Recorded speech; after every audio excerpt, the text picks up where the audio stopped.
எல்லோருக்கும் வணக்கம். Welcome back to my channel Sona's cooking journey. நம்ம சேனலில் ஒரு முறுக்கு ரெசிபி தான் பார்க்க போகிறோம். அதாவது கடையில் வாங்குகிற அரிசி மாவை வச்சு வீட்டில் எப்படி சிம்பிளாக பண்ணுறதுன்னு பார்க்கலாம். அதுக்கு முன்னாடி என் சேனலுக்கு சப்ஸ்கிரைப் பண்ணாதவங்க சப்ஸ்கிரைப் பண்ணிக்கோங்க. கூட இருக்க பெல் பட்டனையும் ப்ரெஸ் பண்ணிக்கோங்க. வாங்க அதை இப்போ எப்படி பண்ணுறதுன்னு பார்க்கலாம். அரிசி மாவு 2½ கப், வறுத்த உளுந்து மாவு 1/2 கப், ஜீரகம் 1 டீஸ்பூன், எள்ளு 1 டீஸ்பூன், பெருங்காயம் 1 டீஸ்பூன்,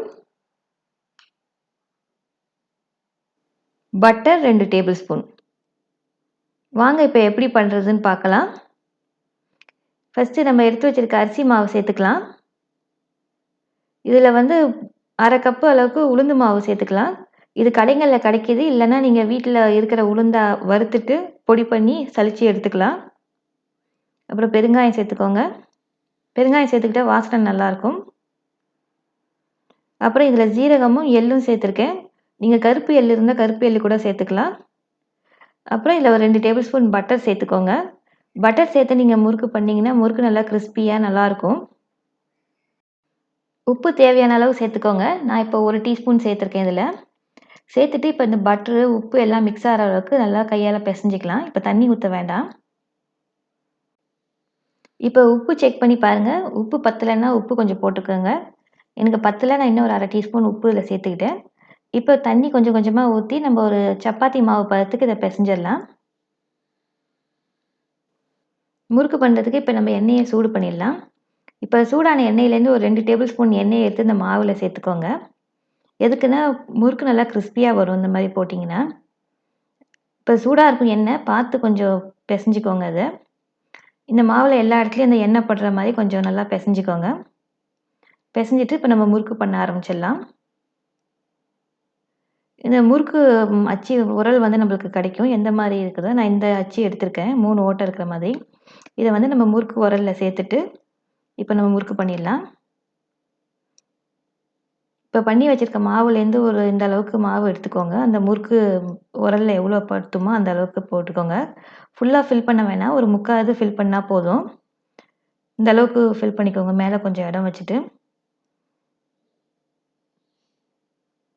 இப்போ நம்ம முறுக்கு பண்ணிடலாம். இந்த மாதிரி ஒரு கரண்டி இல்லாட்டி ஒரு பிளேட்டில் இந்த மாதிரி கொஞ்சம் முறுக்கு பண்ணிக்கோங்க. அப்படி சின்னதாக சுற்றிக்கோங்க. சுற்றிட்டு நல்லா சூடாக இருக்கிற எண்ணெயில் இப்போ நம்ம இந்த முறுக்கை போட்டுடலாம். பாருங்கள், இன்னொன்று பண்ணி காட்டுறேன் உங்களுக்கு. இந்த மாதிரி ஆரம்பித்து லேசாக 2-3 சுற்று சுற்றிட்டு நம்ம இதை முடிச்சிடணும். இது மாதிரி பண்ணுறதுக்கு உங்களுக்கு கஷ்டமாக இருக்குதுன்னா நீங்கள் டைரெக்டாகவே எண்ணெயில் சுற்றி புழிஞ்சு விட்டுடுங்க. இப்போ இதை பண்ணிவிட்டு இது ஒரு 3 நிமிஷம் ஆகும் ஒரு பக்கம் குக் ஆகிறதுக்கு. இந்த முறுக்கு இது கொஞ்சம் டைம் எடுக்கும், ஏன்னா அதில் உளுந்து மாவு இருக்கிறதுனால. எங்களுக்கு இங்கே ரைஸ் மில் வசதியெல்லாம் இல்லாததுனால நாங்கள் இந்த மாதிரி டைரெக்டாக மாவு வாங்கி பண்ணிக்கிறோம். இந்த மாதிரி பண்ணுங்கள், இது ஈஸியும் கூட. அந்த மாதிரி நம்ம கழுவி காய வச்சு அரைச்சிட்டு இருக்கிறதுக்கு இது ஈஸியாக இருக்கும். இப்போ பாருங்கள், 3 நிமிஷம் ஆகிட்டு குக் ஆகிட்டுது. இதை நம்ம இப்போ திருப்பி போட்டுடலாம். திருப்பி போட்டு ஒரு 2 நிமிஷம் குக் பண்ணால் போதும், முறுக்கு ரெடி ஆகிடும். முறுக்கு ரெடி ஆகிட்டுன்றது எப்படி தெரியும்னா, இந்த சலசலன்னு வருதுல்ல, அந்த பபுள்ஸ் எல்லாம் அடங்கிடும். அடங்கினதுக்கப்புறம் எடுத்துடலாம். முறுக்கு கொஞ்சம் லைட் கலராகவே எடுத்துக்கோங்க. எடுத்து வெளியில் வச்சதுக்கப்புறம் கலர் கொஞ்சம் டார்க் ஆகும். நீங்கள் டார்க்காக எடுத்துட்டிங்கன்னா முறுக்கு கருவி போயிடும். இந்த மாதிரி எடுத்து ஒரு பிளேட்டில் பேப்பர் போட்டு அதில் ட்ரான்ஸ்ஃபர் பண்ணி வச்சுக்கோங்க, எண்ணெய் வடிகிறதுக்காக. நம்மளோட கிறிஸ்பியான முறுக்கு இப்போ ரெடி ஆகிட்டுது. இந்த ரெசிபியை நீங்கள் வீட்டில் ட்ரை பண்ணி பாருங்கள். ட்ரை பண்ணி பார்த்துட்டு எப்படி வந்ததுன்னு கமெண்ட்டில் சொல்லுங்கள். இந்த வீடியோ பிடிச்சிருந்தா உங்கள் ஃப்ரெண்ட்ஸ் அண்ட் ஃபேமிலி கூட ஷேர் பண்ணுங்கள். என் வீடியோவுக்கு ஒரு லைக் போடுங்க.